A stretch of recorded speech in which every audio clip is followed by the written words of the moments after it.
19 മുതൽ 49 വരെയാണ് സരോജിനി നായിഡുവിൻ്റെ ജീവിതകാലം. 1905 the golden threshold, 1912 bird of time, 1917 broken wing, 1946 the sceptred flute എന്നീ പുസ്തകങ്ങളാണ് അവർ പുറത്തിറക്കിയത്. 1927 ഫെദർ ഓഫ് ദ ഡോൺ എന്നൊരു കവിതാ പുസ്തകം വന്നു. ജീവിതം ഈശ്വരൻ്റെ പ്രകാശം കടന്നു പോകുന്ന ഒരു പ്രിസമാണെന്നും, ഇത് ബ്യൂട്ടിഫുൾ അല്ലേ കൽപ്പന? ഈശ്വരൻ്റെ പ്രകാശം കടന്നു പോകുന്ന ഒരു പ്രിസമാണ് നമ്മുടെ ജീവിതം, മരണം അവൻ്റെ മുഖത്തിൻ്റെ നിഴൽ മാത്രമാണ് എന്നും സരോജിനി നായിഡു എഴുതിയത് 1946. നിഴലിനെക്കുറിച്ച് നാരായണ മേനോൻ്റെ കാൽപ്പനികത വന്നത് 1933 പ്രസിദ്ധീകരിച്ച ചക്രവാളത്തിലാണ്. അപ്പോൾ ചക്രവാളം വായിച്ചിട്ടുള്ളവർക്ക് അറിയാം അതിലത്തെ കാൽപ്പനികതയുടെ ബ്യൂട്ടി. എല്ലാത്തിനും ഏത് കാര്യം വരുമ്പോഴും ആലപ്പാടനാണ് ശരിക്കും എല്ലാത്തിനും മുമ്പിലെ സഞ്ചരിച്ചൊരു കവി എന്ന് തന്നെ അദ്ദേഹത്തിനെ പറയേണ്ടി വരും, ആരെടുത്ത് നോക്കിയാലും. ഗാന്ധിയൻ ചുഴലി എന്ന് വിളിക്കാവുന്ന കാലഘട്ടത്തിൽ ഇന്ത്യൻ ചക്രവാളത്തിൽ അധികമൊന്നും കവിത ഉണ്ടായിട്ടില്ല. 1927 ജെ കൃഷ്ണമൂർത്തി എഴുതിയ ദ സെർച്ച്, 1928 അദ്ദേഹം എഴുതിയ ഇമ്മോർട്ടൽ ഫ്രണ്ട് എന്നിവ നമുക്ക് പദ്യത്തിൽ എഴുതപ്പെട്ട തത്വചിന്ത എന്നേ വിളിക്കാൻ പറ്റുള്ളൂ. കവിത എന്ന് വിളിക്കാൻ ഇത്തിരി പ്രയാസമുള്ളതാണ്.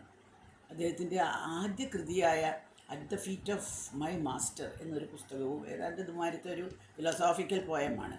ഈ പുസ്തകം നാലപ്പാടൻ തൻ്റെ ജീവിതത്തിൻ്റെ ആദ്യ പകുതിയിൽ വായിക്കുകയും ഗുരുപാദങ്ങളിൽ എന്ന പേരിൽ തർജ്ജമ ചെയ്യുകയും ചെയ്തിട്ടുണ്ട്. പക്ഷേ തൻ്റെ തർജ്ജമ നന്നായില്ല എന്ന് സ്വയം വിമർശിച്ച് അദ്ദേഹം അതിനെ പ്രസിദ്ധപ്പെടുത്തിയില്ല. എന്നിട്ട് അദ്ദേഹം അത് ബാലാമണിയമ്മയ്ക്ക് വായിക്കാൻ കൊടുത്തു. ബാലാമണിയമ്മോട് പറഞ്ഞു ഇത് വായിച്ചോളൂ, നല്ല ഐഡിയോളജിയൊക്കെ എടുത്ത വളരെ നല്ലതാണ്. അപ്പോൾ ബാലാമണിയമ്മ അത് വായിച്ച് ആ പുസ്തകം പിൽക്കാലത്തെ ഗുരുചരണങ്ങളിൽ എന്നുള്ള പേരിൽ തർജ്ജമ ചെയ്തു.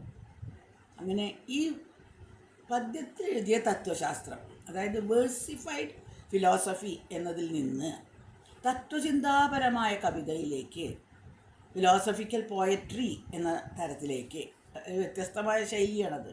1927 കൃഷ്ണമൂർത്തി കവിതയിൽ നിന്ന് 1936 ബ്രജേന്ദ്രനാഥ സിലിൻ്റെ ക്വസ്റ്റ് ഇറ്റേണലിലേക്ക് ഇന്ത്യൻ കവിത വളരുന്നത് രണ്ടാമത്തെ ഘട്ടത്തിലാണ്. ഗുരുപാദങ്ങളുടെ തർജ്ജമയിൽ നിന്ന് ചക്രവാളത്തിലേക്ക് നാലപ്പാടിൻ്റെ വളർച്ച 1933 തന്നെ നടന്നു കഴിഞ്ഞു.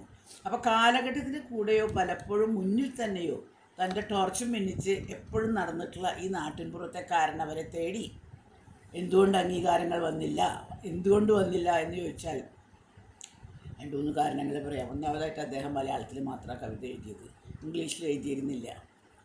പിന്നെ അന്നത്തെ കാലത്ത് ഇന്നത്തെ പോലത്തെ മീഡിയ ഹൈപ്പൊന്നും ഇല്ല. ശരിക്കും ഇഷ്ടമുള്ളവർ തന്നെ വായിക്കുള്ളൂ.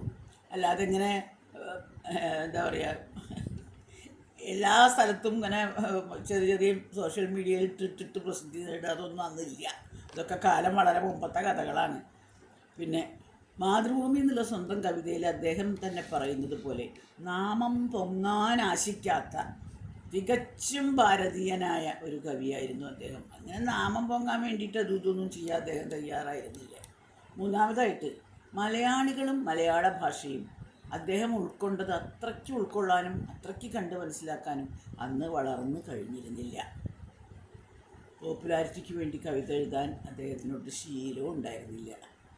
പിന്നെ നമ്മളിപ്പോൾ ഈ സാഹിത്യ അക്കാദമി അതൊക്കെ വന്നത് നാലപ്പാടൻ മരിച്ച ശേഷമാണല്ലോ, അതിൻ്റെ മുമ്പൊന്നും ഇല്ലല്ലോ. അപ്പോൾ ഈ വക സാധനങ്ങളൊന്നും അന്നില്ല. അദ്ദേഹത്തിൻ്റെ കവിത ഇപ്പോഴും ആളുകൾ അദ്ദേഹത്തിന് ഏത് കുട്ടിയോട് ചോദിച്ചാലും അനന്തപത്മനാഭ വർണ്ണനീയ വിലോകഗോളം തിരി, അവർക്കത് നാലപ്പാടൻ എഴുതിയതാണെന്ന് അറിയണമെന്നില്ല. പക്ഷെ 4 വരി കവിത എല്ലാവർക്കും അറിയാം. അതാണ് പോപ്പുലാരിറ്റി. ഞാൻ പറയുകയാണെങ്കിൽ